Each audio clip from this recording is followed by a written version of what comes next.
Praise the lord. మన ప్రభు అయిన యేసుక్రీస్తు వారి నామంలో ప్రతి ఒక్కరికి శుభాభివందనాలు తెలియచేసుకుంటున్నాను. సర్వమానవ పాప పరిహారార్థం మన ప్రభు అయిన యేసుక్రీస్తు వారు సిలువలో తన ప్రాణాన్ని అర్పించిన రోజును గుడ్ ఫ్రైడే అని మంచి శుక్రవారంగా మనమందరము దేవుని సన్నిధిలో ప్రార్థిస్తాము. తిరిగి మూడవ రోజున ప్రభువారు పునరుత్థానుడైన రోజు ఈస్టర్గా జరుపుకుంటాము. ఈ సీజన్ని లెంట్ సీజన్ అంటారు. లెంట్ డే, శ్రమల దినాలు, మండల దినాలుగా వీటిని ఆచరిస్తారు. ఈ లెంట్ సీజన్ గురించి మరియు యాష్ వెన్స్డే అంటే భస్మ బుధవారం గురించి కొన్ని విషయాలు తెలుసుకుందాము. లెంట్ సీజన్లో చాలామంది మాంసం తినరు, చెప్పులు వేసుకోరు, పువ్వులు పెట్టుకోరు, శుభకార్యాలు జరుపుకోరు. చాలా నిబద్ధతతో ఈ 40 రోజులు ఆచరించేవారు చాలామంది ఉన్నారు.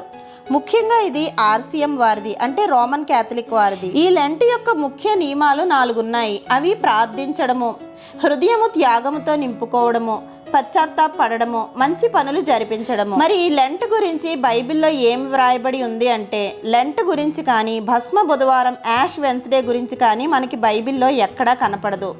లెంట్ అనేది చెయ్యాలా వద్దా అని కూడా బైబిల్లో వ్రాయబడి లేదు. లెంట్ అంటే వసంతకాలం, స్ప్రింగ్ సీజన్ అని అర్థము. లెంట్ అనేది 40 రోజుల ఉపవాస ప్రార్థనలుగా ఆచరిస్తారు. మరి బైబిల్లో వ్రాయబడిన ఆచారము లేదా పద్ధతి ఎలా వచ్చిందో తెలుసుకుందాము. లెంట్ అనే పద్ధతి ప్రారంభ క్రైస్తవ యుగం నాటిది. యేసుక్రీస్తు వారు మరణించిన కొన్ని శతాబ్దాల తరువాత లెంట్ ప్రారంభమైంది. క్రీస్తువారి మరణ పునరుత్థానాలను జ్ఞాపకం చేసుకునే విశ్వాసులు ఒక్కో ప్రదేశంలో ఒక్కో విధానంలో ఉపవాసాలు చేసేవారు. ఈ విషయం మీద ప్రారంభ క్రైస్తవ కాలంలో కొన్ని వివాదాలు ఏర్పడ్డాయి. 2వ శతాబ్దంలో అంటే ఇంచుమించు క్రీస్తు శకం 190వ సంవత్సరం సమయంలో సెయింట్ ఇరేనియస్ అనే బిషప్ ఈ లెంట్ గురించి వివిధ రకాల పద్ధతులను ప్రస్తావించాడు. ఈయన పోప్ విక్టర్ Iకి ఒక లెటర్ రాశాడు. అందులో కొంతమంది క్రైస్తవులు 1 రోజు, మరికొందరు 2 రోజులు, మరికొందరు ఎక్కువ రోజులు, మరికొందరు 40 గంటలు ఉపవాసం ఉంటున్నారని వ్రాశారు. దీన్ని బట్టి ప్రారంభ సంఘంలో లెంట్ కోసం ఒకే విధమైన ఆచారం లేదని, ఎంత సమయం లెంట్ ఆచరించాలి అనే పద్ధతి లేదని మనకి అర్థమవుతుంది. అయితే ఎందుకు ఇలా ఉపవాసాలు అంటే క్రీస్తువారి పునరుత్థాన దినము కొరకు తమను తాము సిద్ధపరచుకునే సమయంగా ఈ ఉపవాసం ఉండాలని ఆనాటి విశ్వాసులు భావించారు. ఈ విషయాలు యూసీబీఎస్ అనే చరిత్రకారుడు చర్చి చరిత్ర అనే గ్రంథంలో రాశాడు. ఈ 40 గంటల కాలాన్ని గ్రీకు భాష నుండి లాటిన్ భాషకు తర్జుమా చేసినప్పుడు ఈ 40 గంటల కాలాన్ని 40 రోజుల కాలంగా అర్థం చేసుకున్నారు. ఆ తర్వాతి కాలంలో క్రీస్తు శకం 325వ సంవత్సరంలో నైజియా కౌన్సిల్లో జరిగిన చర్చలో లెంట్ డేస్ గురించి 40 రోజులు ఉపవాసాలు ఉండాలని అధికారికంగా ఆమోదించారు. తర్వాతి కాలంలో క్రీస్తు శకం 367వ సంవత్సరంలో అలెగ్జాండ్రియాకు చెందిన సెయింట్ అథనాసియస్ అనే బిషప్ లెంట్ పాటించడాన్ని మొత్తం ప్రపంచం పాటించే 40 రోజుల ఉపవాసంగా పేర్కొన్నారు. క్రైస్తవ క్యాలెండర్లో కూడా ఈస్టర్ కొరకు సిద్ధపాటు కాలంగా ఈ 40 రోజుల్ని హైలైట్ చేశారు. ఈయన ఈ లెంట్ డేస్ ఉపవాసము క్రీస్తు వారు అరణ్యంలో చేసిన 40 రోజుల ఉపవాసాన్ని ప్రతిబింబింప చేస్తుంది అని పేర్కొన్నారు. 6వ శతాబ్దంలో పోప్ గ్రెగోరీ I 40 రోజుల లెంట్ ఉపవాసాన్ని ఈస్టర్కు 46 రోజుల ముందు బూడిద బుధవారం నాడు ప్రారంభించి ఆదివారాలను మినహాయించి ఈస్టర్ పునరుత్థానం కోసం పశ్చాత్తాప హృదయం కోసం ఈ కాలాన్ని సంప్రదాయకంగా జరిపించాలని అధికారికం చేశాడు. ఆ తర్వాతి కాలంలో వచ్చిన బిషప్లు ఈ లెంట్ సీజను ఒక ఆధ్యాత్మిక కాలంగా, దేవునికి మరింత దగ్గరయ్యే సమయంగా, పశ్చాత్తాపడి మారు మనసు పొందే తరుణంగా వ్యాఖ్యానించారు. అంతేకాక బాప్తిసానికి ముందు ఈ 40 రోజుల ఉపవాస ప్రార్థన ఒక సిద్ధపాటులా ఉంటుందని పేర్కొన్నారు. ఈస్టర్ రోజుకి 46 రోజుల ముందు బుధవారాన్ని భస్మ బుధవారం యాష్ వెన్స్డే అని అంటారు.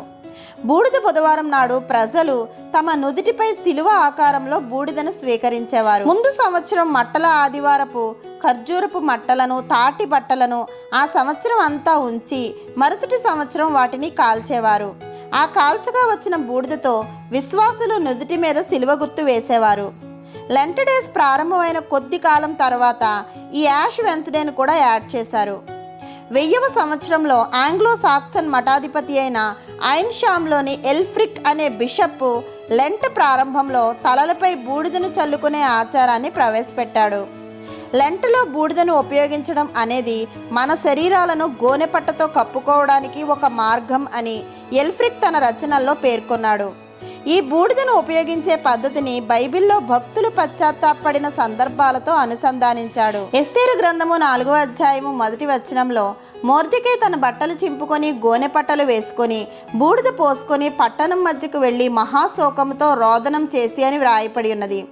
యోబు గ్రంథము 42వ అధ్యాయము 6వ వచనంలో యోబు భక్తుడు బూడిదలో పడి పశ్చాత్తాపడుచున్నాను అని పలికాడు. అదేవిధంగా యోనా గ్రంథంలో కూడా నినేవే ప్రజలు వారి రాజు గోనెపట్ట కట్టుకుని బూడిదలో కూర్చున్నారు అని మనం చదువుతాము.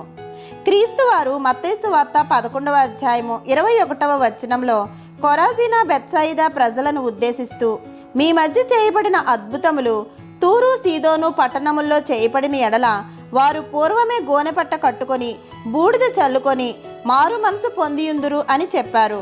ఈ లేఖనాల ఆధారంగా బూడిద అనేది పశ్చాత్తాప హృదయానికి గుర్తుగా, మరణానికి గుర్తుగా, మరణము అంటే పాత స్వభావాన్ని చంపివేసి మారు మనసు పొందుటకు ప్రాయశ్చితంగా ఉంటుంది అని ఎల్ఫ్రిక్ పేర్కొన్నారు. అదే విధముగా క్రీస్తు వారి త్యాగాన్ని జ్ఞాపకం చేసుకొని ఈ బూడిదను ఉపయోగించే పద్ధతిని కొన్ని చర్చిల్లో స్టార్ట్ చేశారు. ఇది 2 పద్ధతుల్లో చేసేవారు. మొదటి పద్ధతి చర్చి పాస్టర్ మాత్రమే విశ్వాసుల నుదుటిపై గుర్తు రాయడం.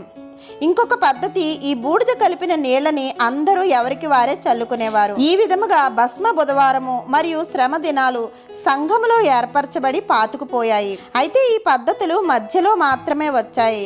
ఈ పద్ధతులు వ్యక్తుల నుండి మాత్రమే వచ్చాయి. బైబిల్లో అపోస్తలులు ఈ పద్ధతులు పాటించినట్టు ఎక్కడా వ్రాయపడలేదు. ఇది లెంట్ మరియు యాష్ వెన్స్డే యొక్క చరిత్ర. ఇది క్లుప్తంగా మాత్రమే. ఈ ఆచారాలను ఆనాటి బిషప్లు విశ్వాసులను ఒక నిబద్ధతలో నడిపించాలనే ఉద్దేశంతో ఏర్పరిచారు. ఈనాడు అనేకులు వీటిని అనుసరిస్తున్నారు, అనేకులు అనుసరించరు. కానీ రాను రాను క్రైస్తవులు ఈ పద్ధతులను ఆచారాలుగా, వేషధారణగా ఆచరిస్తున్నారు. మనం ఆచరించే ఏ పద్ధతి అయినా, ఏ విధానమైనా వాటి మూలాలు తెలుసుకోవడం చాలా ప్రాముఖ్యం. మరి మనం ఈ పద్ధతులను పాటించాలా లేదా అనే విషయము ప్రతి ఒక్కరి మనస్సాక్షి మీద ఆధారపడి ఉంటుంది. 40 రోజుల ఉపవాస దీక్షలో అన్ని విధాలుగా పవిత్రతతో, నిష్ఠతో చేసి 40 రోజులు పూర్తయ్యాక తిరిగి పాత జీవితం జీవించడంలో అర్థం లేదు. దేవునికి ఇష్టమైన ఉపవాసం ఏమిటి అంటే పరిశుద్ధ గ్రంథంలో యెషయా గ్రంథము 58వ అధ్యాయము 7వ వచనంలో నీ ఆహారము ఆకలి గొనిన వారికి పెట్టుటయు, నీ రక్త సంబంధికి ముఖము తప్పింపకుండుటయు, దిక్కుమాలిన బీదలను నీ ఇంట చేర్చుకొనుటయు, వస్త్రహీనుడు నీకు కనపడినప్పుడు వానికి వస్త్రం ఇచ్చుటయు, ఇదియే కదా నాకు ఇష్టమైన ఉపవాసము అని వ్రాయపడి ఉన్నది. అలాగే ఇలాంటి ఉపవాసాలకు దేవుడిచ్చే ప్రతిఫలం ఏమిటి అంటే నీ వెలుగు వేకువ చుక్క వలె ఉదయించును, స్వస్థత నీకు శీఘ్రముగా లభించును, నీ నీతి నీ ముందర నడుచును, యెహోవా మహిమ నీ సైన్యపు వెనుకటి భాగమును కావలి కాయను, నీవు పిలువుగా యెహోవా ఉత్తరమిచ్చును, నీవు మొరపెట్టగా ఆయన నేనున్నానెను అని యెషయా గ్రంథంలో రాయపడి ఉన్నది. మనం ఆచారాల క్రైస్తవులుగా కాదు, క్రీస్తుని ప్రతిబింబించే క్రైస్తవులుగా ఉండాలి. నేను ఈ పద్ధతులకు వ్యతిరేకిని కాను. కానీ మనం నిజ క్రైస్తవునిగా కనపడి మన జీవితాలు, మన ప్రవర్తనే క్రీస్తువారి సువార్తగా ఎదుటి వ్యక్తి రక్షింపబడేలా ఉంటే కేవలం 40 రోజులే కాదు, దేవుడిచ్చిన ప్రతిరోజు, ప్రతి క్షణం క్రీస్తువారి నామాన్ని చాటి చెప్పే విశ్వాసులుగా మనం జీవించాలి. మన ప్రభువైన యేసుక్రీస్తు వారి కృప మన అందరి జీవితాల్లో సమృద్ధిగా ఉండాలని ప్రార్థిస్తూ ఆమెన్. దేవుని మాటలు మీకు నచ్చితే లైక్ చేయండి, సబ్స్క్రైబ్ చేయండి. దేవుని మాటలను అనేకులకు షేర్ చేయండి. ఇంకా పరిశుద్ధ గ్రంథంలో అనేక అంశాలను మనం ధ్యానం చేసుకోవడానికి కావలసిన దేవుని కృప నడిపింపుల కొరకు మనందరము ప్రార్థిద్దాం. ఆమెన్.